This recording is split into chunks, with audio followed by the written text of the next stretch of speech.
semana pasada,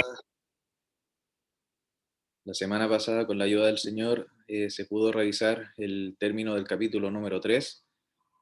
Pude ver ahí en el video de YouTube algunos aspectos que se fueron mencionando que los encontraba interesantes. Me llamó mucho la atención un comentario que hizo don Patricio respecto a los títulos que recibía el Señor cuando hace la presentación Pedro, y cómo es que se va encaminando, se va introduciendo la idea de la deidad de Cristo, una idea que en ese entonces era bastante disonante, generaba mucho ruido en la población de aquellos días, sobre todo en los religiosos. Era algo que les costaba, que no querían asumir. No querían reconocer de que el Señor era el Hijo de Dios verdaderamente, no querían reconocer de que en Él se cumplían todas las profecías.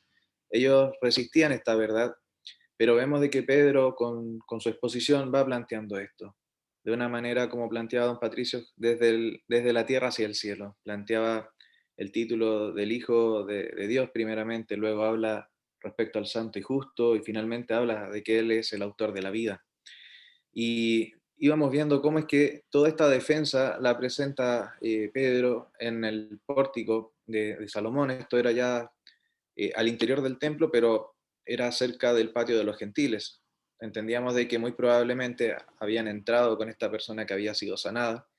La gente notó este milagro y fueron en pos de ellos para saber qué es lo que estaba ocurriendo. Querían escuchar, querían una explicación, querían entender qué es lo que había sucedido.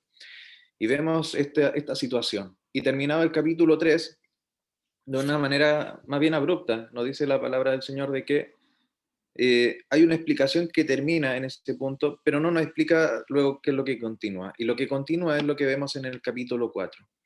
Y es allí donde quería pedirle a Felipe si es que pudiese proyectar eh, para poder leer, para poder revisar esta semana los primeros 22 versículos del capítulo 4. Felipe.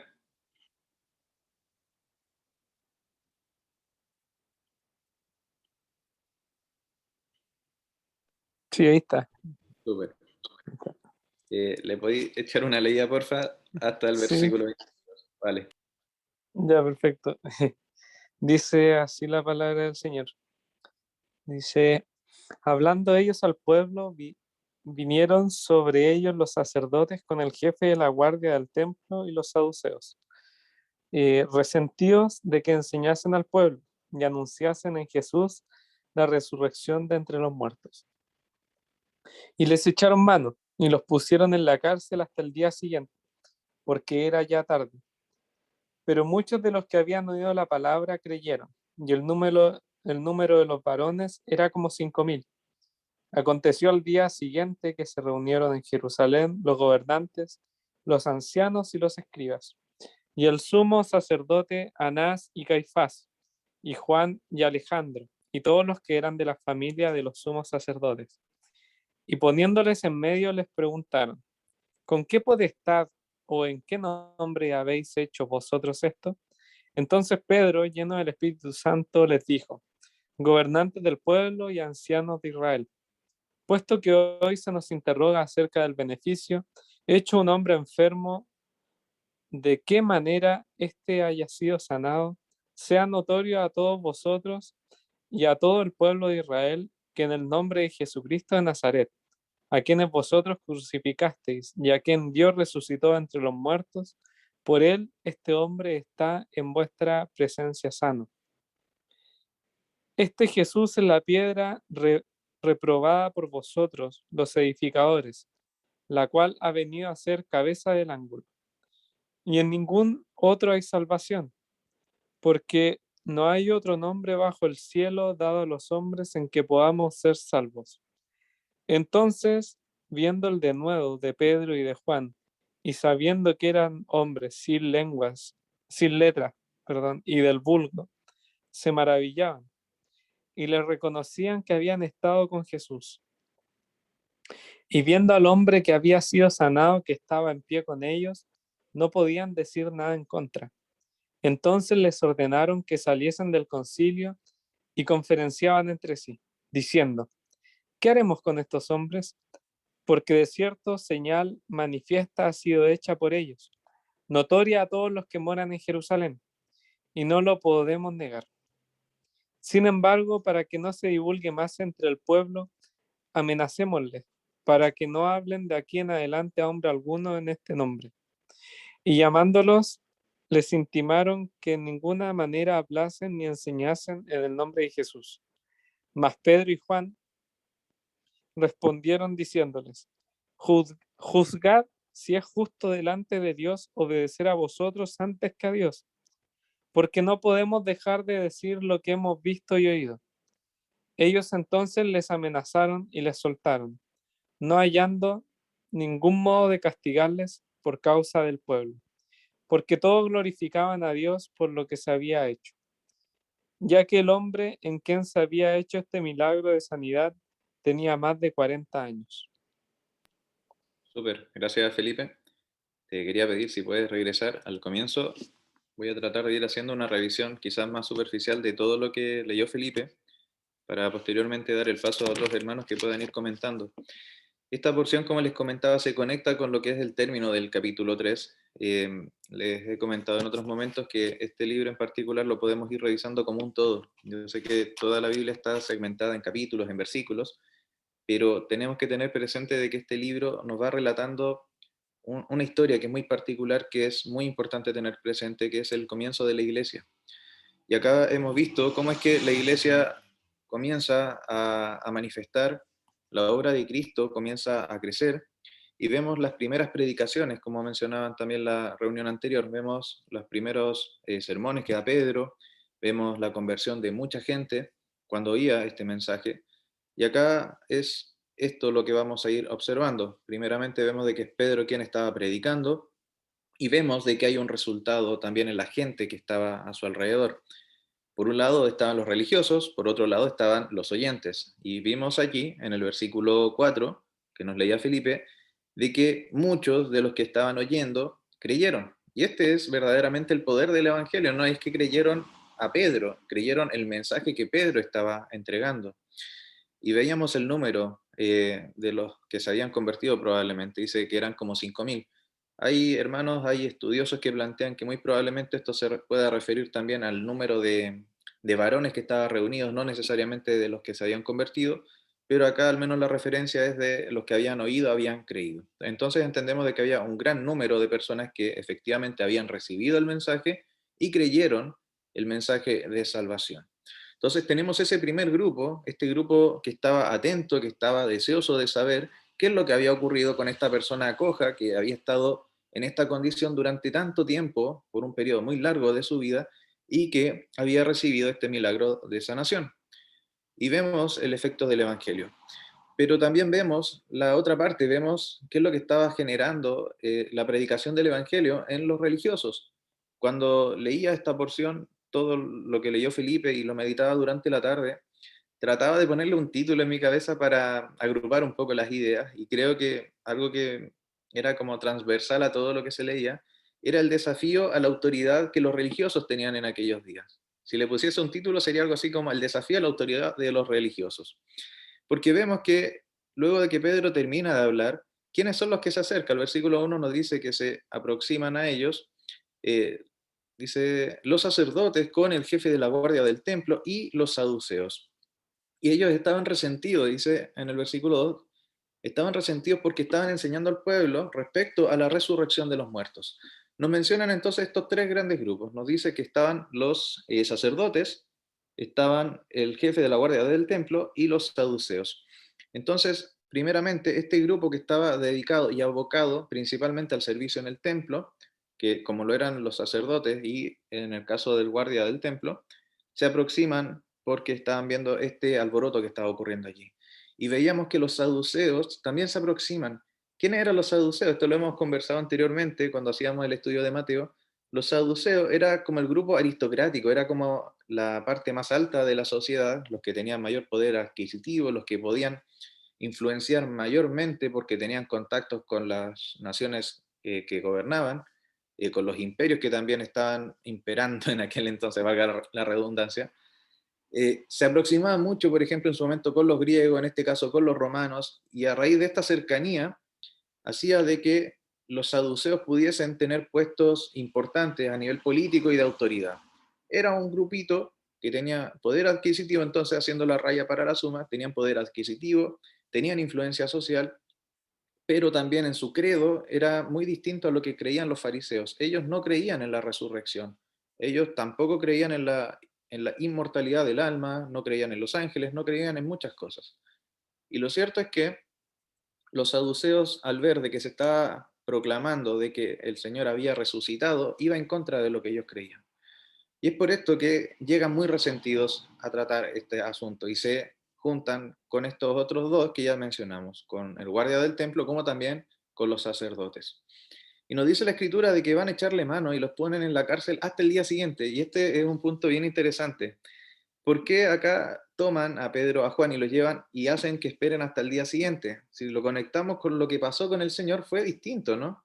Cuando tomaron al Señor aquel jueves en la noche, rápidamente en la madrugada se juntó todo el mundo, se juntaron todas las personas, enjuiciaron, cosa de llevar a primera hora delante de Pilato. Este punto, este puro versículo nos hace entender de una manera más clara de que el juicio del Señor fue un juicio injusto. No cumplieron con lo que se debía hacer, con lo que ellos tenían en sus leyes. Ellos tenían por ley de que no se podía enjuiciar en las noches, sino que debían esperar hasta el otro día. Por eso es que el versículo 3 nos dice, los pusieron en la cárcel hasta el día siguiente, porque al día siguiente, en la mañana, se iba a reunir todo el concilio para poder juzgar, cosa que no ocurrió con el Señor. Y eso ya nos permite comprender cómo fue el juicio del Señor, el carácter injusto de lo que sucedió en aquella noche. Pero centrándonos en este relato, nos dice de que les toman, los dejan en la cárcel y esperan hasta el día siguiente.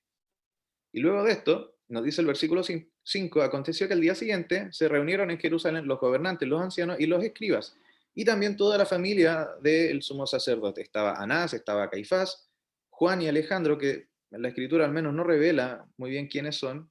MacArthur creo que planteaba de que muy probablemente Juan haya sido Jonatán, que era el hijo, si no me equivoco, de Anás o de Caifás, que finalmente asume como el sumo sacerdocio posteriormente. Lo cierto es que se había reunido el gran grupo de personas que podía juzgar, que podía determinar, que podían finalmente analizar lo que había sucedido allí. Y no era algo menor, porque nos dice la escritura de que cuando se habían reunido, ahí Felipe, si es que puedes ir bajando, porfa,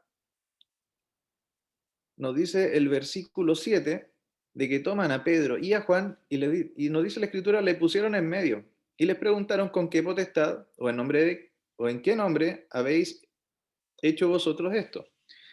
Cuando nosotros leemos esto, quizás muy a la rápida, podemos llegar a pensar, bueno, era un interrogatorio para escudriñar, para profundizar. No, tratemos de imaginarnos un poco el contexto. Pedro y Juan habían sido arrojados a la cárcel, estuvieron toda una noche allí, se juntaron todos los que tenían mayor poder y decisión en Israel en aquellos días, y nos dice la escritura, y esto es un dato que a mí me llamaba la atención, le ponen en medio. Imagínense estar rodeado de 70 hombres, ustedes son solamente dos personas, y por un tema de mayoría, muy probablemente se haya hecho como un círculo, estaban rodeados por todos lados, todos observándoles, y les hacen esta pregunta. Me evocaba un poco como cuando uno era pequeño, estaba a veces en el colegio y tenía algún problema con algún compañero y llegaba con el hermano mayor. Y le decía, repíteme lo que me dijiste, pues. Con qué razón me estabas diciendo esto? Es como es un tono de amenaza más que nada. No es tanto como de escudriñar con qué potestad verdaderamente. La pregunta que le están haciendo a este grupo de 70 hombres, 71 hombres, a Pedro y a Juan, es con un tono de amenaza. ¿Con qué potestad están haciendo esto? Estaban poniendo a prueba si es que iban a mantenerse firmes con lo que habían señalado anteriormente en el día previo en el templo. ¿Con qué potestad o en el nombre de quién habéis hecho vosotros esto? Pero contrario a lo que ellos podían estar esperando, muy probablemente pensaron de que Pedro y Juan se iban a poner un poco más tímidos, no iban a atreverse a responder, o iban a responder lo que los del concilio estaban esperando, pero no, Pedro, dice la escritura, lleno del Espíritu Santo, les dice a los gobernantes del pueblo y a los ancianos de Israel respecto a lo que estaba sucediendo, y les responde respecto al nombre con el cual ellos tenían la autoridad para hacerlo. Versículo 10 nos dice, sea notorio a todos vosotros y a todo el pueblo de Israel que en el nombre de Jesucristo de Nazaret, a quien vosotros crucificasteis y a quien Dios resucitó de los muertos, por él este hombre está en vuestra presencia sano. Y este versículo es sumamente potente porque, insisto, tratemos de imaginarnos la escena. Están rodeados, hay una presión sumamente potente esperando a ver la respuesta que iban a dar. Y Pedro, coloquialmente, desde un lenguaje quizás más chileno, que puede ser muy familiar para nosotros, no se achicaron, sino que ellos le responden con la verdad, con todo lo que eso pudo haber sido, con todo lo que eso les pudo haber significado a Pedro y a Juan. En aquellos días, que una persona fuese en contra de la autoridad del templo podía significar de que fuese excluido de la sociedad. Si no estaba en una comunión, si no estaba participando, muy probablemente no iban a recibir tampoco del beneficio del Estado, no iban a poder vender, no iban a poder comprar, iban a ser excluidos totalmente. Pero acá vemos de que aún a riesgo de esto, Pedro está tan seguro y convencido que es capaz de referirles en la cara a ellos mismos que ellos son los responsables de la crucifixión del Señor. Pero vemos también cuál es el mensaje del Evangelio. Es Dios quien le resucitó de los muertos. Y acá reafirma lo que les estaban criticando, lo que generaba molestia en los saduceos, también en los sacerdotes y en el guardia del templo. La resurrección, y eso estaba pensando un poco en la tarde, ¿por qué hace tanto ruido el concepto de la resurrección del Señor? Y lo cierto es que eso lo vamos a ver también más adelante en el libro de los Hechos, cómo es que la resurrección es un tema de tropiezo. En el capítulo 17, si no me equivoco, cuando Pablo está en Atenas, es el punto en donde los atenienses comienzan a burlarse, comienzan a reír y se dispersan finalmente, porque no creían en la resurrección. Y la escritura también se encarga de explicarnos por qué es tan relevante la resurrección del Señor. En Primera de Corintios yo tengo destacado unos versículos, los voy a leer de manera más saltada para poder bosquejar un poco la idea. El versículo 3 y 4 dice, porque primeramente os he enseñado lo que asimismo recibí, que Cristo murió por nuestros pecados conforme a las Escrituras, que fue sepultado y que resucitó al tercer día conforme a las Escrituras. Versículo 17, y si Cristo no resucitó, vuestra fe es vana, aún estáis en vuestros pecados. Versículo 20, más ahora Cristo ha resucitado de los muertos, primicias de los que durmieron es hecho. Por lo tanto, la resurrección del Señor nos permite entender que nuestra fe no es vana, porque el Señor ha logrado superar esta barrera que para la humanidad es imposible. Para nosotros es imposible superar la muerte a causa de nuestro pecado. Pero el Señor es hecho primicia. Él logra vencer a la muerte y finalmente Él es quien nos muestra el camino al Padre y que finalmente nos reviste con la vida eterna. Entonces es por esto que es tan relevante. Por eso es que también hace mucho ruido, porque no hay humano que logre superar la muerte. Por eso es que las personas en aquel entonces y hasta el día de hoy no creen cabalmente en la resurrección del Señor. Pero nosotros que hemos creído en esto, es poder de Dios, es poder, porque verdaderamente nuestra fe no descansa en lo que el hombre puede hacer, sino en lo que el Señor hizo. Y eso es un punto sumamente claro a tener en cuenta.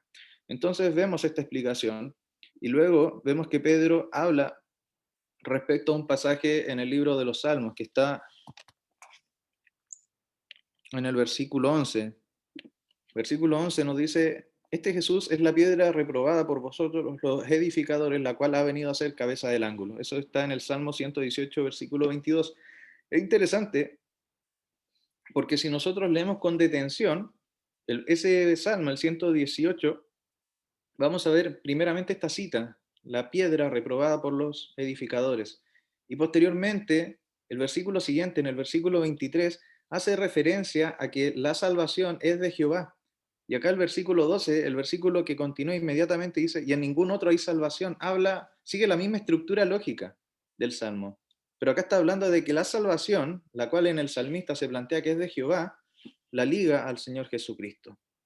No hay otro nombre bajo el cielo dado a los hombres en que podamos ser salvos. Ese es el nombre del Señor que se conecta con la deidad de Dios. Es algo que ellos no entendían, es algo que ellos se negaban a comprender. Pero acá vemos cómo es que Pedro comienza a referir respecto a la deidad de Cristo. Y vemos esto, y vemos también una transformación de estas personas. Ellos observaban el denuedo de Pedro y de Juan. Hay una versión, la NBI, que plantea como la osadía que tenían Pedro y Juan para hablar de estas cosas. Y se maravillaban y reconocían de que habían estado con el Señor. Es como cuando uno comparte mucho tiempo con una persona y empieza a adquirir como ciertos elementos que son muy particulares. Habían recibido, habían logrado impregnarse de cómo el Señor exponía de las Escrituras. Y esto era algo visible para ellos. Y la Escritura continúa y vemos de que había una prueba que ellos no podían refutar y era que la persona verdaderamente estaba sana, estaba al lado de ellos, estaba en pie y no podían contradecir esto. Y bueno, continúa el relato y vemos de que ellos humanamente tratan de ver cómo cortar esto, qué podemos hacer, cómo lo podemos hacer para que esto no continúe. Y lo cierto es que ellos van y amenazan a Pedro y a Juan, pero también hay un argumento muy claro de parte de ambos.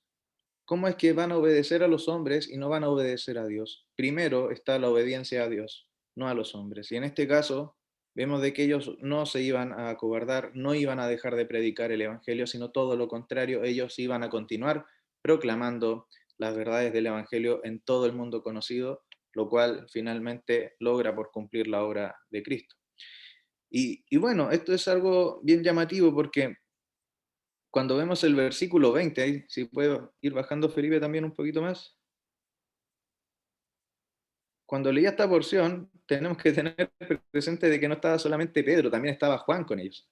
Y nos dice el versículo 20, porque no podemos dejar de decir lo que hemos visto y oído. Yo cuando leía este versículo automáticamente pensaba en la introducción de la primera carta de Juan. Lo que es desde el principio, lo que hemos oído, lo que hemos visto. Es la misma introducción. Ellos tenían una certeza de lo que habían percibido, de lo que habían experimentado, y es por ello que comienzan a proclamar. Lo mismo debiese ser en nuestro caso. Si nuestra vida ha sido transformada, con la misma decisión, con la misma firmeza, debiésemos estar predicando el Evangelio. De la misma manera que lo hace Pedro, que lo hace Juan en esta porción, sin temor a las represalias que puedan tener del mundo, sino que ellos van y lo hacen porque hay que obedecer al mandato de Dios, de verdaderamente ser testigos. Y allí nos tomamos del principio del libro, ser testigos por toda la tierra de la obra que Cristo ha hecho. Y ya cerrando esta porción, nos dice la Escritura de que les soltaron, porque no tenían cómo poder castigarles, no podían hacer una obra tan en contra de lo que el pueblo ya estaba observando.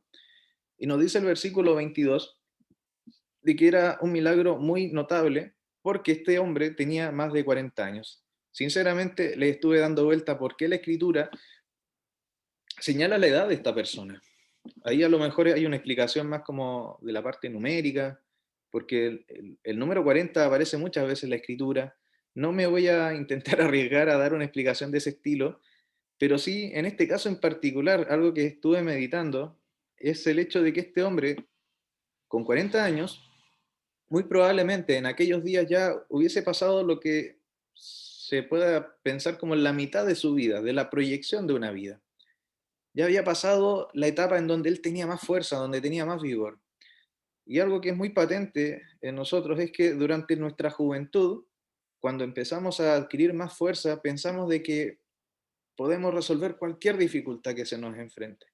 Que a pesar de que hayan escenarios complejos, nuestra motivación, nuestra fuerza física nos va a poder llevar a que llevemos adelante una tarea que puede ser muy difícil de realizar. Pero lo cierto es que ya a los 40 años nuestra fuerza física va disminuyendo, ya pasamos como la cima de nuestra vida en cuanto a la fortaleza, la motivación, etcétera. Y en este caso, este hombre ya había pasado como el pic de su fuerza y ya estaba yendo como en retirada, estaba yendo ya de una manera más descendente lo que era la fortaleza de su vida. Y es en ese momento donde ocurre esta sanidad, este milagro. Entonces, con mayor claridad queda de manifiesto de que no fue porque él hizo algún ejercicio en particular de kinesiología, no fue porque tuvo algún tipo de terapia, no, fue un milagro, no había vuelta ya que darle, verdaderamente su cuerpo ya estaba avanzado en edad, no se iba a recuperar, pero vemos este milagro, lo cual da toda finalmente la gloria a Dios, que es lo que finalmente se nos señala al término del 21, porque todos glorificaban a Dios por lo que se había hecho. No cabía duda, no era por lo que él había hecho esta persona coja, sino por lo que Dios había hecho en su vida, finalmente lo que llevaba a que le glorificaran a Dios. Entonces, esos eran algunos elementos que quería traspasar de esta porción. Y bueno, es bien interesante este pasaje. Ahí dejo para que otros hermanos puedan ir complementando, señalando otros elementos que pude haber olvidado o también para enriquecer este estudio. Eso. Hola Felipe, ¿cómo estás? Bueno, he tenido un poco de problemas con el internet, así que bueno, espero que se pueda escuchar. Bueno, el pasaje igual es como, tiene hartas cosas, yo no me ha sido difícil como estructurar algo así tan ordenadamente, pero voy a tratar de compartir por lo menos cosas saltadas que me han llamado la atención. Una que es del capítulo 3, ya que yo no sé si lo comentaron, pero el versículo 11, y después de esta sanación, por ejemplo, de este cojo, dice, y teniendo asidos a Pedro y a Juan, el cojo que había sido sanado, todo el pueblo atónito concurrió a ellos al pórtico que se llama de Salomón. A mí me llama la atención la actitud del cojo.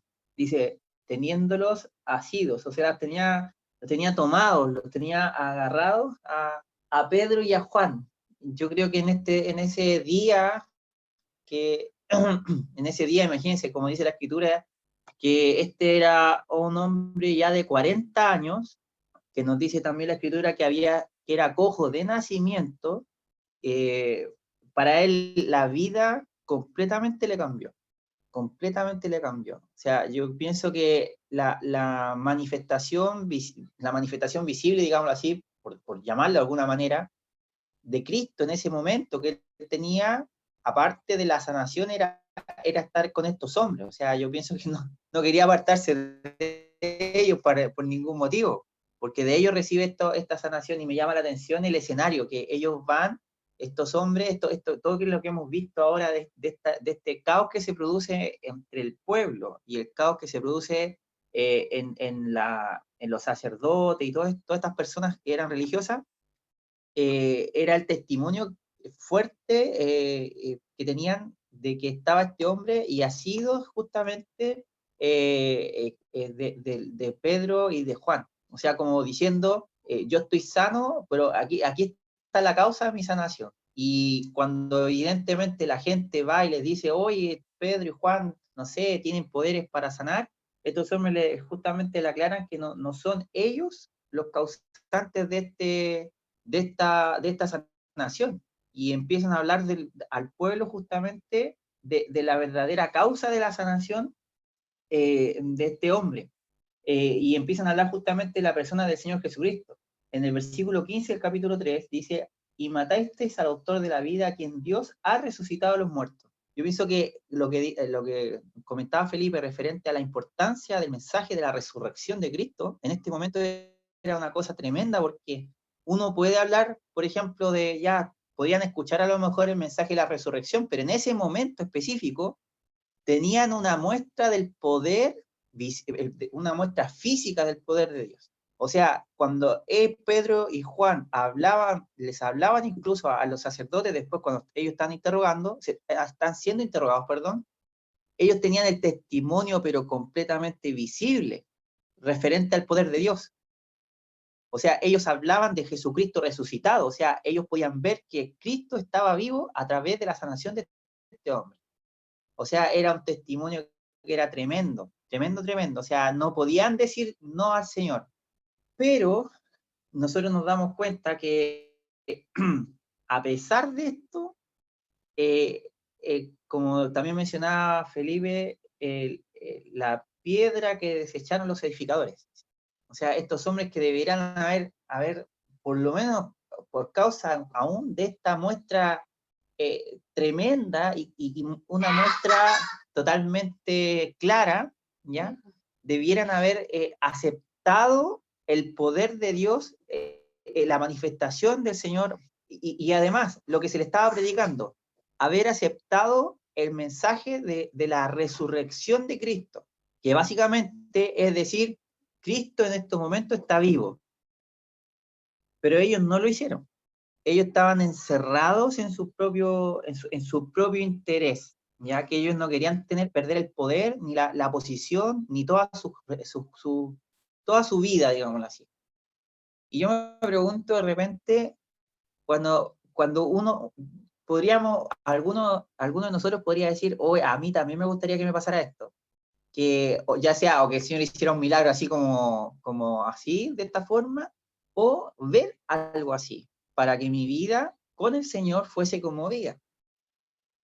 Pero yo pienso, ¿no ha hecho algo semejante el Señor en nuestras vidas? Si a nosotros se nos preguntara, por ejemplo,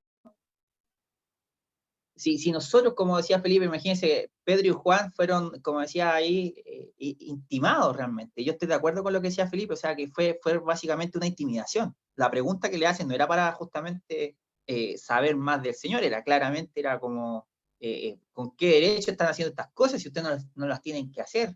Pero si nosotros estuviéramos ahí, ¿qué habría en nuestros corazones? Por ejemplo, nosotros vemos que, por ejemplo, es Pedro el que hablaba, pero Pedro había tenido una experiencia totalmente enriquecedora con el Señor en medio de una negación.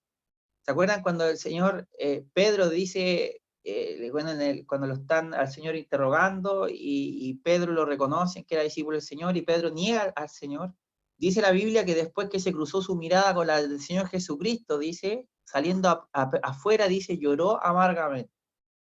Pero él tenía una experiencia viva con Jesucristo. Y nosotros, todos nosotros, podemos testificar que tenemos nuestra experiencia viva con Jesucristo, pero el problema nuestro es que a veces estamos tan llenos de nosotros mismos y nosotros vemos la característica. Estos hombres, los saduceos, los sacerdotes, estaban llenos de sí mismos. No tenían otro testimonio de nada y eran todos iguales. Y rechazaban el testimonio ineludible de la verdad de Dios, que es Jesucristo, Jesucristo resucitado, el mismo que ellos habían visto crucificado. Y nosotros muchas veces me temo que actuamos de una manera muy semejante a la de estos sacerdotes. Porque nosotros ya se nos ha manifestado, ya hemos visto al cojo andar, y de hecho hemos visto al muerto resucitarse. Y nosotros vemos todos los días la manifestación de la vida de resurrección en nuestras propias vidas. Pero nosotros, a veces por la falta de visión, no nos damos cuenta de lo bendecidos que estamos. El solo hecho de saber qué es bueno y qué es malo ya es una tremenda bendición de Dios, porque eso manifiesta que nosotros tenemos vista. Éramos ciegos y Dios nos dio vista. Cuando una persona, por ejemplo, uno de ustedes, cualquier persona, cualquier creyente, se siente amonestado por el Señor cuando ha cometido un error, y realmente en su corazón nace el sentimiento de pedir perdón, eso es una tremenda bendición del Señor. Eso manifiesta la vida del poder de Dios, del Jesucristo, de nuestro Salvador, que ha resucitado y que está vivo en nuestros corazones. Entonces nosotros sí tenemos este testimonio potente en nuestras vidas. Nosotros podemos también tener esa vida y esa percepción de esa, es como la convulsión que ellos tuvieron en ese momento. Y ojalá el Señor nos ayudara a ir en pos de eso, a ir caminando paso a paso a vivir como la gente, porque antes de, cuando ellos lo llevaron, por ejemplo, dice el versículo 4 del capítulo 4, dice, pero muchos de los que habían oído la palabra, dice, creyeron que el número de los varones era como 5,000. O sea, las personas realmente al ver esto, que era algo increíble, que era innegable, ellos creyeron en el Señor. Así que ojalá el Señor nos ayude también a ser crédulos a lo que nos enseña su palabra. Eso era, Felipe, lo que quería compartir. Súper, muchas gracias, Cristóbal. Nos quedan unos poquitos minutos por si hay otro hermano que quisiera comentar. Y Felipe, Patricio.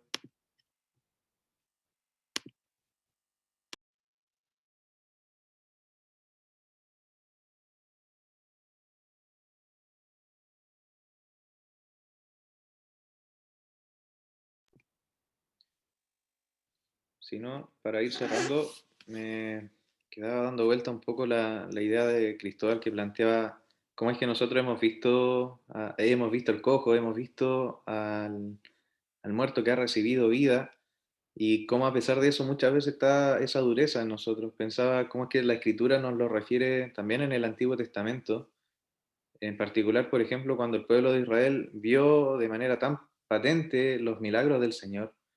Veían cómo es que el Señor abrió el mar para que ellos pudiesen atravesar, vieron la provisión de Dios de manera milagrosa en el desierto, veían cómo es que eran guiados por una columna de fuego en las noches, y a pesar de todas las manifestaciones que eran maravillosas de parte del Señor, de igual manera había dureza en sus corazones. Yo creo que esta porción que hemos leído, que hemos podido revisar, lo que es la conducta de los religiosos, lo que muchas veces ocurre con nosotros de que perdemos de vista, debe ser un llamado a la exhortación, a poder meditar en nuestra condición delante del Señor, a poder vivir vidas agradecidas, a buscarle también en todo momento. Eh, sí creo que la Escritura debe ir confrontándonos en todo aspecto, y en particular que nuestra vista pueda volcarse al Señor en las cosas más pequeñas del día a día también. Para quienes ya hemos creído, obviamente, para quienes no lo han hecho, la Escritura también exhorta a que el pecador se vuelva a Cristo en completa dependencia, en arrepentimiento. Y en este caso hemos visto lo que sucede con esta persona coja que se aferra, como bien señalaba Cristóbal, a estas personas que le habían provisto. Y la provisión de Pedro y de Juan no era de ellos, sino que era el mismo Señor que estaba siendo entregado para su sanación. Con eso al menos quiero cerrar el estudio de esta semana. Ahí para terminar, les invito a orar.